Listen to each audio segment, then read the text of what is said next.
Marl Realty's Nature's Enclave Coastal Heaven theme-based resort villa plots ECR. மாதம் 10,000 வரை assured rental income. Lifetime free stay at resort 30க்கும் மேற்பட்ட வசதிகளுடன். Call 9962888888.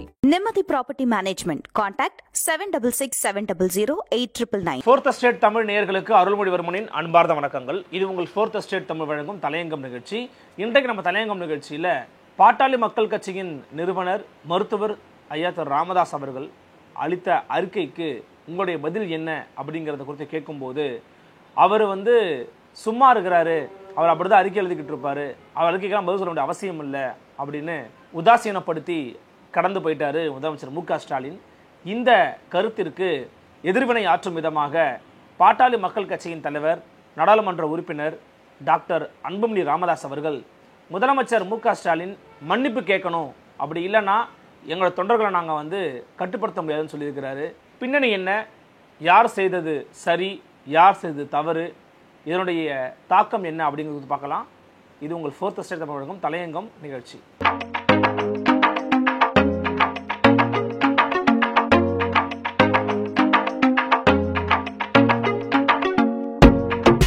Adani எப்படி 2000 கோடிக்கும் அதிகமான ஊழல் பணத்தை இந்தியாவில் இருக்கக்கூடிய முன்னணி மாநிலங்களுக்கு சூரிய ஒளி மின் உற்பத்தி வழங்குவதற்காக அல்லது அவர்களிடமிருந்து பெறுவதற்காக லஞ்ச பணத்தை கொடுத்தாரு அல்லது கொடுக்க திட்டம் போட்டாரு அப்படிங்கிறத குறித்து அமெரிக்க அரசு, அமெரிக்க நீதிமன்றம் அதானி ஒரு ஊழல் குற்றவாளி அப்படிங்கிறதுல ஒரு குற்றச்சாட்டை வச்சிருக்கிறாங்க.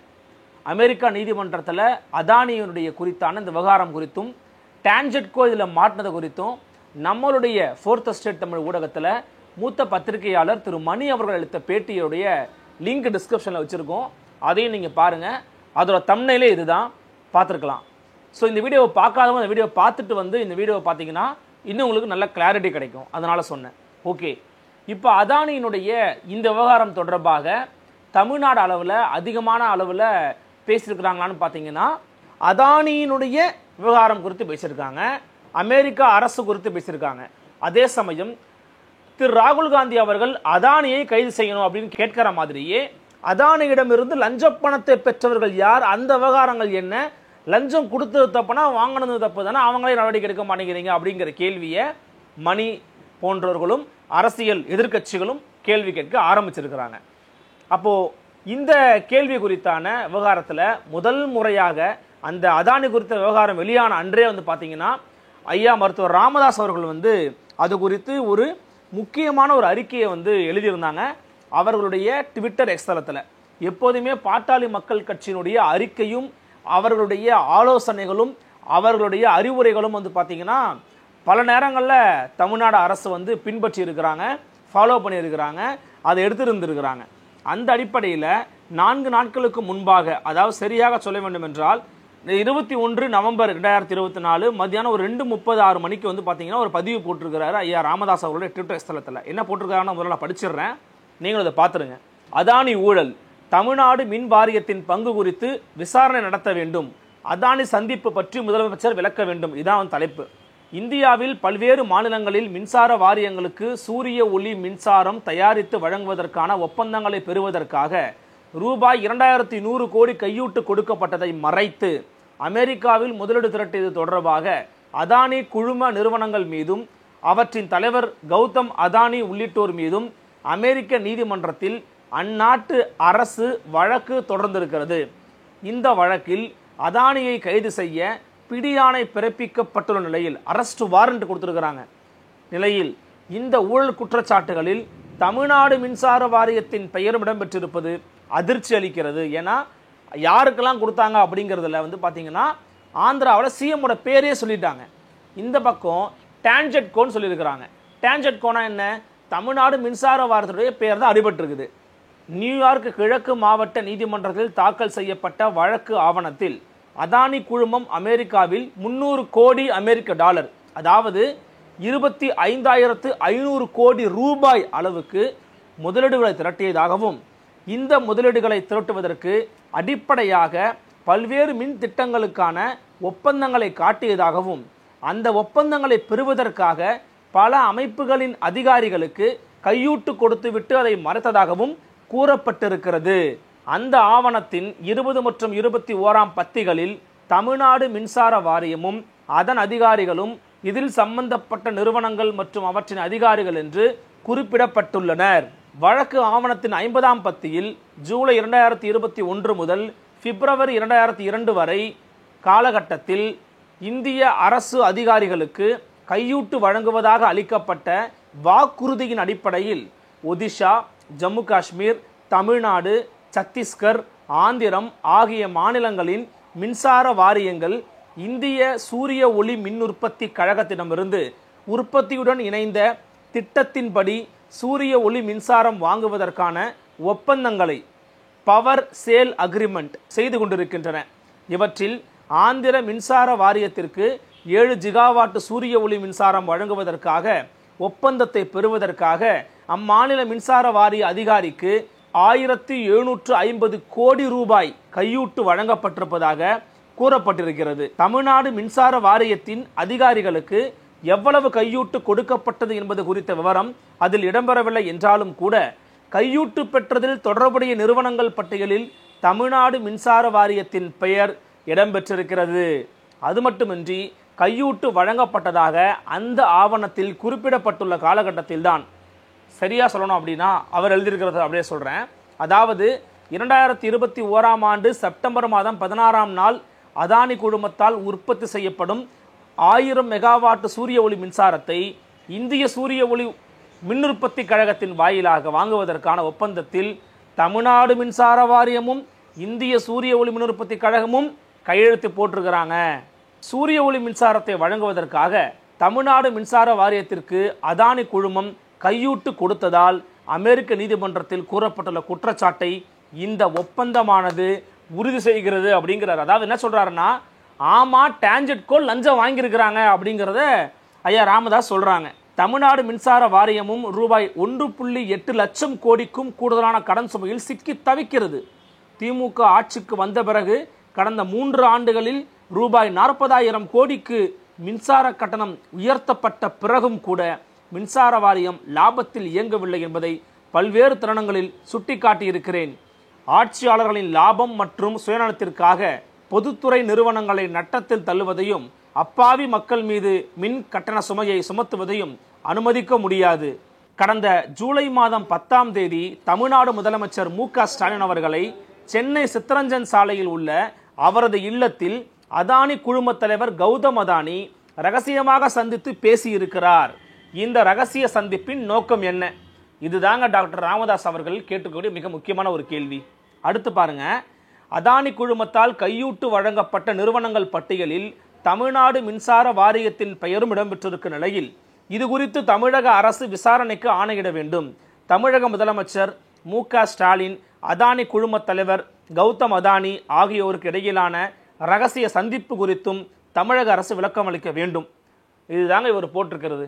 இப்போ இதுல பத்திரிகையாளர்கள் ஒரு கேள்வியை கேட்கிறாங்க, என்னங்க இந்த மாதிரி அதானி குறித்து ஒரு விஷயம் வருதுன்னு சொல்லும்போது உடனடியாக அந்த இடத்த கடந்து போகிறார் தமிழக முதலமைச்சர் மரியாதைக்குரிய திரு மு.க. ஸ்டாலின் அவர்கள். கடந்து போனவர் டக்குன்னு கொஞ்சம் கோவப்பட்ட மாதிரி டக்குன்னு திரும்பி என்ன பண்றாருன்னா, இது தொடர்பாக ஏற்கனவே துறை சார்ந்த அமைச்சர் பதில் கொடுத்துட்டாருங்க அப்படிங்கிறாரு. உடனடியாக மறு கேள்வியாக பத்திரிகையாளர்கள் தரப்பிலிருந்து பார்த்தீங்கன்னா மருத்துவர் டாக்டர் ராமதாஸ் அவர்கள் பார்த்தீங்கன்னா பாமக தலைவர் ஐயா ராமதாஸ் அவர்கள் இது குறித்து ஒரு அறிக்கை கொடுத்துருக்காங்க. இங்கே பாருங்க, அவருக்கு வேற வேலை கிடையாது, அவர் அறிக்கைக்கெல்லாம் பதில் சொல்ல முடியாது, ஓகே அப்படின்னு சொல்லிட்டு கடந்து போகிறாரு. இதுதான் தற்போது சர்ச்சையாக மாறி இருக்கிறது. எதிர்க்கட்சிகளுடைய வேலை அப்படிங்கிறது ஆளும் கட்சி செய்யக்கூடிய தவறுகளையும் அல்லது ஆளுங்கட்சியினுடைய நிர்வாக குளறுபடிகளையும் ஆளுங்கட்சியினுடைய நிர்வாக பிழைகளையும் இடித்துரைத்து சுட்டிக்காட்டி அதை சரி செய்யுங்கள் என்று சொல்ல வேண்டிய கடமை ஒவ்வொரு எதிர்க்கட்சிக்கும் உண்டு. அது அதிமுகவுக்கும் உண்டு, பாஜகவுக்கும் உண்டு, பாமகவுக்கும் உண்டு, நாம் தமிழர் கட்சிக்கும் உண்டு, ஒவ்வொரு கட்சிக்குமே உண்டு. ஏன்னா எதிர்க்கட்சி வரிசையில் இவங்களா இருக்கிறாங்க அப்படின்னும் போது ஒரு எதிர்க்கட்சி தலைவர், அதுவும் 80 வயதுக்கும் மேற்பட்ட இந்தியாவில் இருக்கிற மிக ஒரு ஓல்டஸ்ட் பொலிட்டிக்கல் லீடர்னு அவர் சொல்லலாம். இன்னுமே அவர் தன்னுடைய வேலைகளை பார்த்துக்கிட்டு இருக்கிறாரு. அப்படிப்பட்ட ஒரு நபர், அவரோட நீங்க கூட்டணியில் இருந்திருக்கிறீங்க, அவருடைய எம்எல்ஏக்களோட ஆதரவோட நீங்க ஆட்சி பீடத்துல அமர்ந்து ஆட்சியை நடத்தியிருக்கிறீங்க. உங்களுடைய தந்தையார் தமிழ்நாட்டினுடைய முன்னாள் முதலமைச்சர் மரியாதைக்குரிய டாக்டர் கலைஞர் மு கருணாநிதி அவர்களுடைய ஆட்சியில் பாமகவும் இடம்பெற்று இருந்தாங்க. அப்படியாக இருக்கிற ஒரு தலைவரை போகிற போக்கில் வந்து எப்படி வந்து அவருக்கு வேற வேலை இல்லை அப்படின்னு சொல்லலாம் அப்படின்னு சொல்லி டாக்டர் அன்புமணி ராமதாஸ் அவர்கள் இன்றைக்கு பத்திரிகையாளர் சந்திப்பில் முதலமைச்சர் ஸ்டாலின் எங்கள்கிட்ட மன்னிப்பு கேட்கணும், மன்னிப்பு கேட்கல அப்படின்னா எங்களுடைய தொண்டர்களை நாங்கள் கட்டுப்படுத்த முடியாதுங்க, இது நாங்கள் அதிர்ச்சியாக இருக்குது, இந்த மாதிரி ஒரு பதில் நாங்கள் சொல்ல எதிர்பார்க்கவே இல்லை. உங்களுடைய மாடல் என்ன மாடல்? உங்கள் மாடல் குடிக்க வைக்கிற மாடல். சாராயம் குடிக்காமல் 20லேருந்து 22 வயசுக்குள்ளே இருக்கிற மக்களால் இருக்க முடியல, அந்த இளைஞர்களால் இருக்க முடியலங்கிறான். அப்படி என்றால் மதுவை கொடுத்து மதியை மயக்கி சாராயத்தை விட்டுறது தான் திராவிட மாடலா அப்படின்ற ரீதியில் ஒரு கேள்வியை கேட்டிருக்கிறாரு. அது மட்டும் இல்லாமல் கஞ்சா போதை போன்ற போதை பழக்க வழக்கங்களை அதிகப்படுத்தியது தான் திராவிட மாடல். இந்த திராவிட மாடலை நீங்கள் வச்சுக்கிட்டு எங்களை வந்து இந்த மாதிரி பேசுவீங்களா அப்படின்னு மிக காட்டமாகவும் கோபமாகவும் வந்து பதில் உரை அளித்திருக்கிறார் டாக்டர் அன்புமணி ராமதாஸ் அவர்கள். இது மட்டும் இல்லாமல் இந்த கேட்ட கேள்வி இருக்குது பார்த்தீங்களா, இது வந்து ரொம்ப ஒரு முக்கியமான கேள்வி. நீங்கள் அதானியை சந்திச்சிங்களா இல்லையா அப்படின்னு டாக்டர் ராமதாஸ் கேட்குறாரு. அதுக்கு நேரடியாக நான் சந்தித்தேன் ஆமாம் அப்படின்னு சொல்லலாம், அல்லது நான் சந்திக்கலை, ஐயா ராமதாஸ் அவர்கள் உண்மைக்கு புறம்பாக பேசுகிறாங்க, பொய் பேசுகிறாங்க அப்படின்னு சொல்லியிருக்கலாம். இந்த ரெண்டு பதிலையும் விட்டு அவருக்கு வேற வேலை இல்லை அப்படின்னு பேசுனது தான் இங்கே வந்து சர்ச்சையாக மாறி இருக்கிறது. இதனுடைய கேள்வி மீண்டும் என்ன கேட்பாங்கன்னா, அப்போ நீங்கள் சந்திச்சதை மறைக்கிறீங்களா? இப்போது மேற்கு வங்கத்தில் அம்மையார் மமதா பானர்ஜி இருக்கிறாங்க, சந்திச்சாங்க, ஃபோட்டோஸ் வருது, ஆமாம் நாங்கள் மெட் பண்ணோம், வி மெட் அப்படின்னு சொன்னாங்க. இதே காங்கிரஸ் கட்சி ஆளக்கூடிய மாநிலங்களில் இருக்கிற முதலமைச்சர்கள் ஆமாம் நாங்கள் அதானியை மீட் பண்ணோம், எங்களுடைய தொழில் வேறு அரசியல் முரண்கள் வேறு அப்படின்னு பேசினாங்க. நீங்களும் சித்தரஞ்சன் சாலையில் அதானியை மீட் பண்ணியிருந்தீங்க அப்படின்னா ஆமாம் மீட் பண்ணணும்னு சொல்லுங்க. அப்போ என்ன பிரச்சனை இருக்குது? அப்போது அதானி இந்த சூரிய ஒளி மின் உற்பத்தி மூலமாக ஏற்படுத்தியிருக்கக்கூடிய ஊழலுக்கும் அந்த சந்திப்புக்கும் தொடர்பு இருக்குமோ அப்படின்னு கேட்கக்கூடிய எழக்கூடிய கேள்வியை எப்படி தவிர்த்து கடந்து போக முடியும்? நெடுங்காலமாக அறப்போர் இயக்கத்தின் சார்பாகவும் ஜெயராமன் சார்பாகவும் தொடர்ந்து கேள்வியில் அடிக்கிட்டே வராங்க. அதானி மேலே ஏன் நீங்கள் ஒரு எஃப்ஐஆர் கூட போடலை? இவ்வளவு முகாந்திரம் இருக்குது, அவர் மேலே 6000 கோடி அளவிற்கான ஊழல் குற்றச்சாட்டு இருக்குது, கம்மி காசில் வாங்க வேண்டிய நிலக்கரியை அதிகமான விலை கொடுத்து நம்ம வாங்கியிருக்கிறோம், அது அதானி செய்த நிலக்கரி ஊழல்னு அம்பலப்படுத்தி இருக்கிறாரு. ஆனால் இதுவரைக்கும் அது தொடர்பாக நடவடிக்கை எடுத்த பாடு இல்லை. இப்போ வரைக்கும் டிவிஎஸ்சியை செயல்பட விடுறாங்கனாலே தெரியல. லஞ்ச ஒழிப்புத்துறை எங்கே ஒளிந்து கொண்டிருக்கிறது அப்படின்னு கேட்கக்கூடியவர்கள தான் தமிழ்நாட்டில் இருந்துகிட்டு இருக்காங்க. இந்த நேரத்தில் அதானி அவர்கள் குறித்த இந்த ஊழல் குற்றச்சாட்டை அமெரிக்க அரசு, அமெரிக்க நீதிமன்றம் முன்வைத்த போதும் அது தமிழ்நாட்டில் பேசப்பட்ட பொருளாக மாறலை. அந்த சமயத்தில் திரு சீமானும் திரு ரஜினிகாந்த் அவர்களும் மீட் பண்ணதை பற்றி தான் நிறைய பேர் பேசிக்கிட்டு இருந்தாங்க. அதனால் தமிழ்நாட்டில் இது ஒரு ஊடகங்களில் ஒரு பெரிய வெளிச்சமாக வந்துச்சாங்கிறது தெரியல, டிஸ்கஷன் பாயிண்ட்டுக்கும் வரல. அதுக்கு முக்கியமான காரணம் என்ன அப்படின்னா டான்ஜெட்கோவோட பேரிடம் பெற்றிருக்கிறது தான். அதைத்தான் டாக்டர் அன்புமணி சொல்கிறாரு, அமெரிக்கா வரைக்கும் தமிழ்நாட்டோட திராவிட மாடல் மானம் கப்பலில் பறந்துக்கிட்டு இருக்கு, டான்ஜெட்கோ பேரை யூஎஸோட கவர்மெண்ட்டாக அவங்களுடைய ரெக்கார்டில் பேசியிருக்கிறாங்க, லஞ்சம் வாங்கியிருக்கிறாங்கன்னு, இதை விட அவமானம் இருக்க முடியுமா அப்படின்னு சொல்லி அதை கேள்விக்குட்படுத்துகிறார் டாக்டர் அன்புமணி ராமதாஸ். அப்போது மு.க. ஸ்டாலின் முதலமைச்சர் என்ன சொல்கிறாங்க, இது அவருக்கு வேறு வேலை இல்லை, அவர் அப்படி தான் அறிக்கை விடுவாருங்கிறாங்க. இது ஒரு நேர்த்தியான பதிலா அப்படிங்கிற விமர்சனம் இப்போ எட ஆரம்பிச்சிருக்குது. நேர்த்தியான பதில் என்னவாக இருக்கும்? டான்ஜெட்கோ இடம் பெற்றிருக்குல்ல, நாங்கள் விசாரணை ஆணையம் அமைக்கிறோம், நாங்கள் விசாரிக்கிறோம், என்னென்னு நாங்கள் இந்த மக்களுக்கு தெரிவிப்போம், we are transparent government, we are running the transparent governance அப்படின்னு வெளிப்படையாக பேசியிருக்கலாம் இல்லையா? ஆனால் அதையெல்லாம் விட்டு அவருக்கு வேறு வேலை கிடையாது, அவர் சும்மா இருக்கிறாரு, அவரோட அறிக்கைக்கெல்லாம் பதில் சொல்ல முடியுமா அப்படின்னு கேட்பது என்பது டாக்டர் ராமதாஸை மட்டும் அவர் உதாசீனப்படுத்தவில்லை, அவருடைய குரலை ஒலிக்கக்கூடிய ஒட்டுமொத்த எதிர்க்கட்சிகளின் குரலையும் தான் அவர் உதாசீனப்படுத்துகிறார். இங்கே நம்ம உற்று கவனிக்க வேண்டியது என்னன்னா, டாக்டர் ராமதாஸை உதாசீனப்படுத்திட்டாங்க அப்படின்னு சொல்லி மரியாதைக்குரிய திரு அண்ணாமலை அவர்களும் டாக்டர் தமிழிசை அவர்களும் குரல் கொடுக்குறாங்க. இங்கே விஷயமே என்னன்னா, அதானி பண்ண ஊழல் குறித்து பேசணும். இப்போ அதானி பண்ண ஊழல் குறித்து பிஜேபி ஏன் இன்னும் வாய் திறக்கல? திரு அண்ணாமலை ஏன் வாய் திறக்கல? டாக்டர் தமிழிசை ஏன் வாய திறக்கல?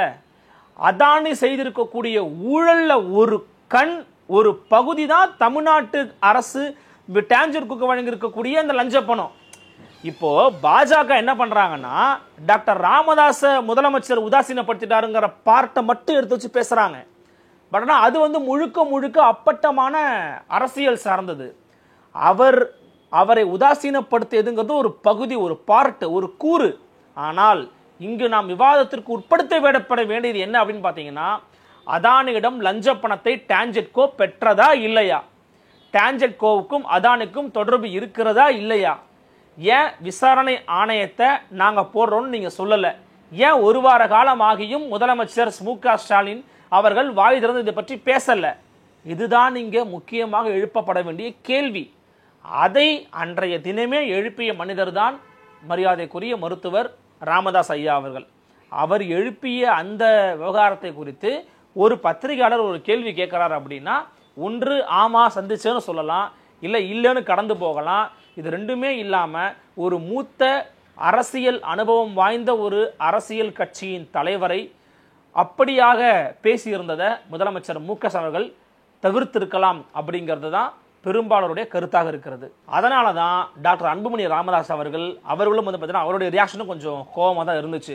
நீங்கள் இன்னும் ரஷ்யாவில் இருந்த சர்வாதிகார ஸ்டாலின் இல்லைங்க, நீங்கள் தமிழ்நாட்டில் இருக்கிற முதலமைச்சர் ஸ்டாலின். உங்களுக்கு பதில் சொல்ல வேண்டிய கடமை இருக்கிறது, எங்களுக்கு கேள்வி கேட்க உரிமை இருக்கிறது. அதன் அடிப்படையில் கேட்குறோம், பதில் சொல்லுங்க ஸ்டாலின் அப்படின்னு காட்டமாக கேட்டிருக்கிறார்.